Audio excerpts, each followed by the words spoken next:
kulanti wanaagsan daawadayaal kuna soo dhawaada barnaamijka wararkii ugu dambeeyey ee Soomaaliya. Qodobada aan maanta barnaamijka ku soo qaadi doonana waxaa ka mid ah wararkii ugu dambeeyey ee dagaal xalay saqdi dhexe ka bilowday magaalada Muqdisho. Haddaba yuu u dhaxeeya dagaalku yaa bilaabay dagaalka daryanka rasaastiisa laga seexan waayay caasimadda. Maxaa khasaare ah oo ka dhashay dagaalka?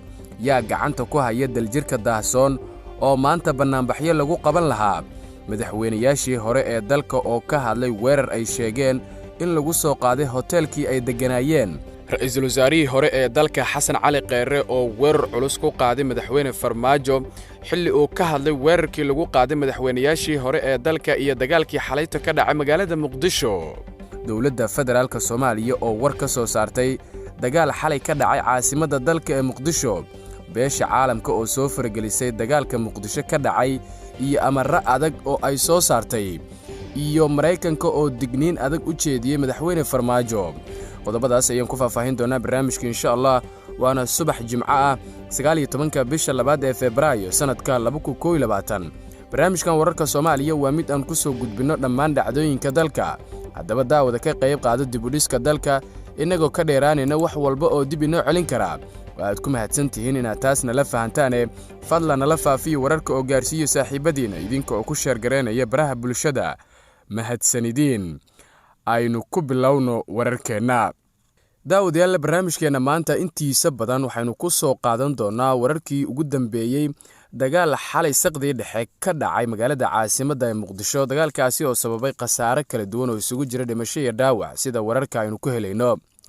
waxaa xalayto saq dhexe abaara 7 iyo qadar daqiiqadaha magaalada Muqdisho mar qoro laga maqlay rasaas culus oo ay isweedaarsanayaan ciidamo ka tirsan kuwa dowladda federaalka ah ee Soomaaliya iyo ciidamo markaasi ilaalo u ah midowga murashaxiinta mucaaradka gaar ahaan madaxweynayaashii hore ee dalka Xasan Sheekh Maxamuud iyo Shariif Sheekh Axmed oo iyagu ku sugnaa hotel Naasa Hablood oo u dhow daljirka daahsoon, halkaasi oo maanta lagu wado in ay banaanbaxyo ka dhacaan inkastoo markaasi dagaalkaasi uu saameyn ku yeelan karo dibadbaxyadii maanta.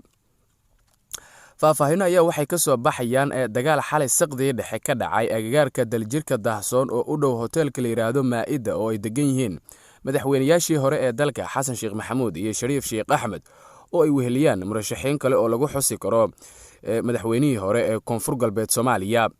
ciidamada dowladda gaar ahaan kuwa kumaandooska Gorgor ee markaasi ay tababareen Turkiga ayaa la sheegay in ay 2 jiho ka weerareen hoteelka Maa'ida Ex Naasa Hablood 2 iyo taalada daljirka daahsoon iyadoo oo halkaasi la isku weedaarsaday hubka noocyadiisa kala duwan. waxaana hubka noocyadiisa kala duwan laga maqlayay xalayto inta badan degmooyinka gobolka Banaadir. ciidamadan ayaa la sheegay inay weerar markaasi dhinaca dambe ah oo markaasi ku bilowday hub culus ay ku qaadeen hoteelka ay degganaayeen madaxweynayaashii hore ee dalka. waxaana la sheegay in dib loo celiyay halka ciidamo kale ay isugu dhaceen ciidamo ilaalo ka ahaa taalada daljirka daahsoon. waxaana xalayto magaalada Muqdisho laga dareemayay jawi ka duwan kuwii hore maadaama dagaalku uu markaasi bilowday xilli dambe. madaxweynayaashii hore ee dalka ayaa iyagu waxa ay ka hadleen dagaalkii xalayta ka dhacay magaalada Muqdisho. waxa aynu ku eedeeyeen inay ka dambeeyaan madaxda ugu sarreysa ee dowladda federaalka ah ee Soomaaliya iyada oo ay sheegeen in madaxweynaha dalka uu weerar ku soo qaaday madaxweynayaashii hore ee dalka sida ay markaasi sheegeen. haddaba murashax madaxweyne Daahir Maxamuud Geelle oo ah afhayeenka midowga murashaxiinta ayaa sheegay in weerar gaadmo ah oo madaxweyne Farmaajo amray lagu qaaday hoteelka Maa'ida ujeedkiisuna ahaa in lagu dilo madaxweynayaashii hore balse ay ka badbaadeen.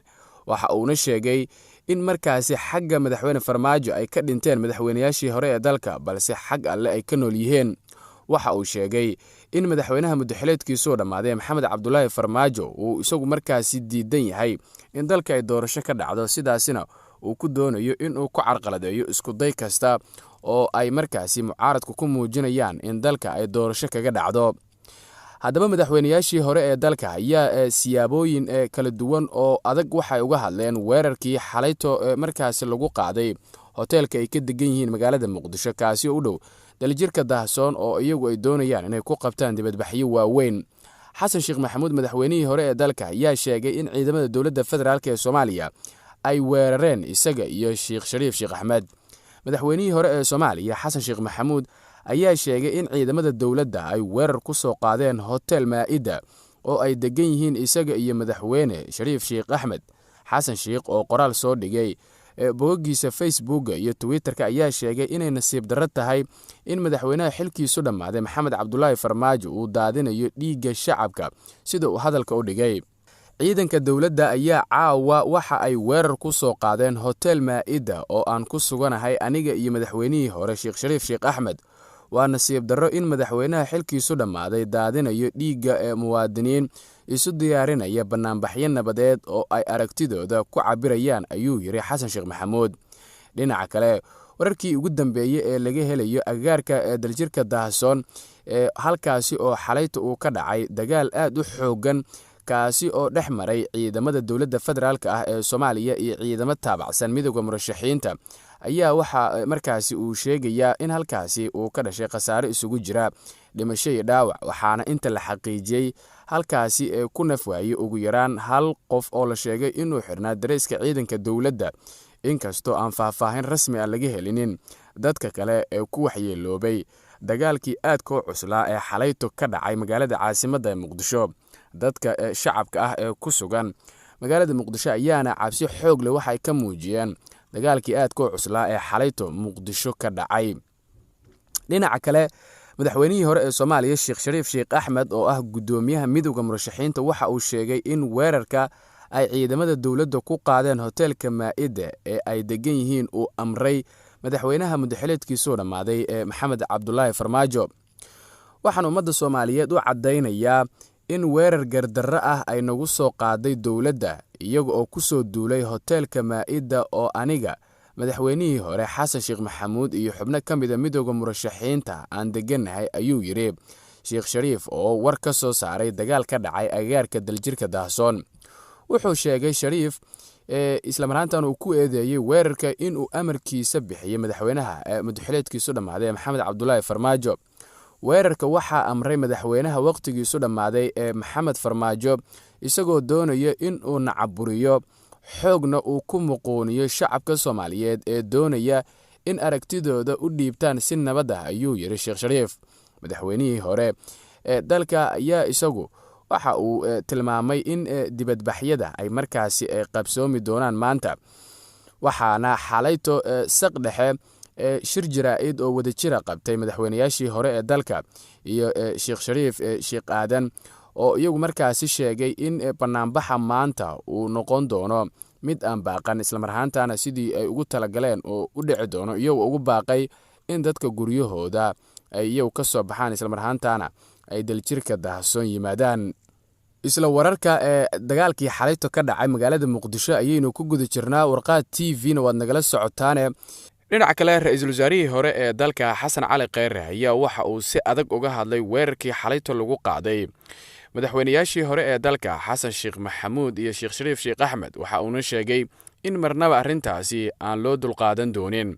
Xasan Cali Kheyre, ra'iisul wasaarihii hore ee dalka, haatan ka mid ah murashaxiinta u taagan xilka madaxweynenimo ee Soomaaliya sanadkan 2021 oo xalay saq dhexe weliba xilli dambe warbaahinta kula hadlay magaalada Muqdisho, gaar ahaan hoygiisa, ayaa waxa uu si kale laga hadlay dhacdadii xalayta ka dhacday magaalada Muqdisho iyo dagaalkii xalayto lagu qaaday madaxweynayaashii hore ee dalka Xasan Sheekh Maxamuud iyo Shariif Sheekh Axmed. Waxa uuna sheegay in arrintaasi aysan marnaba la aqbali doonin. Dhinaca kale, Xasan Cali Kheyre ayaa ugu baaqay shacabka ku dhaqan magaalada Muqdisho inay isugu soo baxaan daljirka Daahsoon, isla markaana ay guryaha ka soo baxaan. waxa uuna si adag ula hadlay shacabka, isagoo ugu baaqay in aysan maanta ka baaqsan banaanbaxa la filayo inay qabtaan murashaxiinta mucaaradka. Waxa war ka soo saaray dagaalkii xalayto ka dhacay Muqdisho dowladda federaalka ah ee Soomaaliya. Wasiirka Amniga Soomaaliya Xasan Xundube Jimcaale oo ka hadlay dagaalkii xalayto ka dhacay agagaarka daljirka Daahsoon ayaa sheegay in ciidamada dowladda weerar lagu soo qaaday, isla markaana ciidamada dowladdu ay iska caabiyeen weerar ay ku soo qaadeen maleeshiyaad sida uu hadalka u dhigay. Hadalka Xundube ayaa ka duwan kan mucaaradka oo ahaa in ciidamada dowladda ay weerareen hotelka Maa'ida oo ay degan yihiin madaxweynayaashii hore ee Soomaaliya Xasan Sheekh Maxamuud iyo Sheekh Shariif Sheekh Axmed. Wasiir Xundube ayaa qoraal uu soo saaray waxa uu ku yiri maleeshiyaad hubaysan ayaa xalay saacadu markay ahayd 1:00 habeenimo soo weeraray baraha ciidamada qalabka sida ay ku leeyihiin qaybo ka mid ah caasimadda Muqdisho.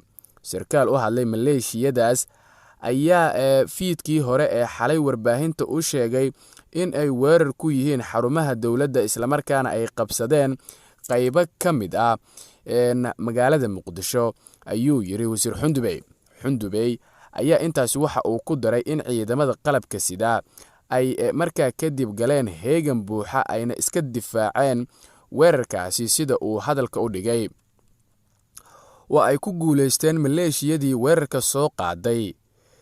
Faahfaahinta weerarka la inagu soo qaaday gadaal ayaan idinkula soo wadaagi doonaa, ayuu yiri wasiirka amniga ee xukuumadda federaalka ah ee Soomaaliya oo isagu markaasi ka hadlay dagaalkii xalayta ka dhacay magaalada caasimadda Muqdisho, kaasi oo dhex maray ciidamada dowladda federaalka ah ee Soomaaliya iyo ciidamo markaasi ilaalo u ahaa midowga murashaxiinta mucaaradka ah, gaar ahaan madaxweynayaashii hore ee dalka Xasan Sheekh Maxamuud iyo waliba sidoo kale Sheekh Shariif Sheekh Axmed. intanan wararkaas ka bixin hogaamiyaha xisbiga mucaaradka ee wadajir Cabdiraxmaan Cabdishakuur isaguna waa uu ka hadlay dagaalkii xalayta ka dhacay magaalada Muqdisho, waxa uuna si adag u cambaareeyay weerarkaasi isagoo oo eedda u jeediyay madaxweynaha Soomaaliya Maxamed Cabdullaahi Farmaajo oo uu ku eedeeyay inuu ka dambeeyay dagaalkii xalayta ka dhacay magaalada Muqdisho isla marhaantana lagu weeraray sida uu hadalka u dhigay madaxweynayaashii hore ee dalka Xasan Sheekh Maxamuud iyo Sheekh Shariif Sheekh Axmed. daawadayaal, wararka ugu dambeeya ee xiisadda magaalada Muqdisho iyo dibadbaxyada la filayo inay maanta qabsoomaan waxyaabaha ku soo kordha dagaalkii xalayta ka dhacay magaalada Muqdisho halkan ayaan idinkula soo wadaagi doonaa insha Allah. ugu dambeyntiina xogo aan helnay ayaa waxa ay sheegayaan in dowladda Mareykanka iyo wakiilo ka tirsan beesha caalamka ay dowladda Soomaaliya uga digeen in ay faragelin ku sameyso banaanbaxyada la filayo inay ka dhacaan magaalada Muqdisho, kaasi oo loogu soo horjeedo dowladda Soomaaliya. Ilwareedi lagu kalsoon yahay ayaa waxay sheegeen in madaxda dowladda looga digay in ciidanka qaranka ay u adeegsadaan joojinta banaanbaxaasi, tallaabadaas oo ay ka imaan karto isku dhacyo uu dhiig ku daato. dowladda Soomaaliya ayaa qorsheynaysa in markaas iyadu gebi ahaanba ay isku daydo inay joojiso banaanbaxyada looga soo horjeedo madaxweynaha Soomaaliya isla markaana si weyn abaabulkiisa maalmihii la soo dhaafay ay kaga wadeen magaalada Muqdisho ee murashaxiinta mucaaradka ah. inkastoo dibadbaxa maanta la filayo inay qabtaan mucaaradka ay soo dhex gashay shaqaaqo xalayto dhacday, taasi oo ku saabsaneed in dagaal uu xalayto magaalada Muqdisho ku dhex maray ciidamada dowladda federaalka ah ee Soomaaliya iyo kuwa taabacsan midowga murashaxiinta mucaaradka ah. qodobkaas ayaa u dambeeyay warkeena tan iyo warkan war la mid ah inta aynu dib ugu kulmi doono, sidaas iyo nabadgelyo.